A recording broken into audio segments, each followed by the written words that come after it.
D'accord. Une question de Sébastien, déjà qui te félicite. Bravo François, bravo pour le retour en tête. Quelle position préfères-tu pour gérer ta course comme tu l'entends? Est-il possible de faire tes choix seul sans regarder ce que font les autres autour de toi? Ça rejoint un peu la première question. C'est sûr qu'il faut faire attention à ne pas se faire influencer par la trajectoire des autres et en même temps il faut arriver à prendre l'information dans la trajectoire des autres. Donc je serais embêté de ne pas avoir le classement par exemple. Est-ce qu'il y a une position qui est la meilleure?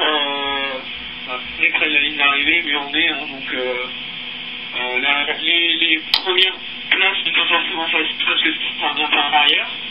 Mais ceci dit, c'est toujours mieux d'être devant et de se faire rattraper que d'être derrière et de regagner des milles parce que toute la distance qui est déjà parcourue vers le but, c'est déjà ça de prix et je préfère être devant. D'accord. Une question d'Emmanuel. Dans quel état d'esprit tu te trouves avant d'attaquer le mois le plus difficile maintenant?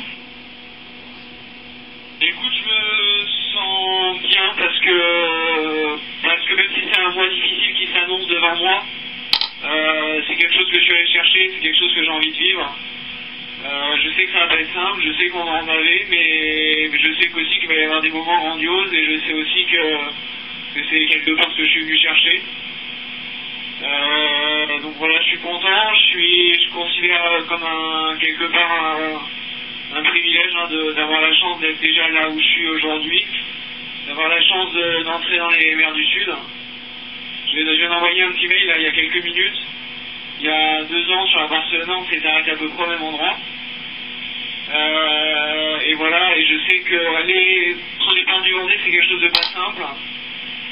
Aller jusque dans les mers du Sud, c'est pas simple. Traverser les mers du Sud, c'est pas simple. Et j'en ai déjà fait un petit bout. J'ai déjà fait être au départ, j'ai déjà fait l'Atlantique. Et j'ai le droit, le privilège, la chance de pouvoir continuer. Et voilà, je crois que c'est mon état d'esprit, c'est d'être déjà content d'avoir la chance, quelque part, de faire ce que je fais et de pouvoir aller dans ces mers-là. D'accord. Une nouvelle question d'Aurélie. Comment peut-on se préparer à affronter des vagues de 15 mètres? Est-ce qu'il existe des outils de stimulation? Simulation, pardon. Non, pas vraiment. C'est vrai que c'est difficile de se préparer à naviguer dans les mers du Sud, parce qu'on n'arrive jamais à voir les conditions exactes qu'on va avoir. Le mieux, et c'est ce qu'on essaye de faire au pôle Finistère course au large en entraînement, c'est essayer d'aller naviguer dans des conditions les plus difficiles possibles et essayer de rendre l'exercice le plus dur possible en y mettant de la compète.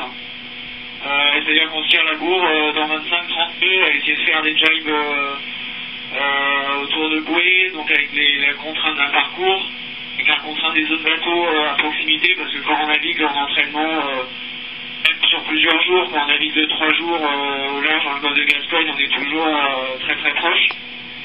Et voilà, et je pense que quand on arrive à la philosophie, c'est de se dire que si on arrive à parfaitement gérer le bateau dans 30 ou 40 nœuds avec des vagues de 5-6 mètres, et ben on espère s'en tirer le mieux possible dans 50-60 nœuds avec des vagues de plus de 10 mètres.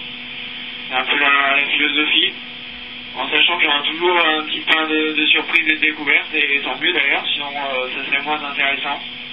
Et il va falloir être capable de s'adapter.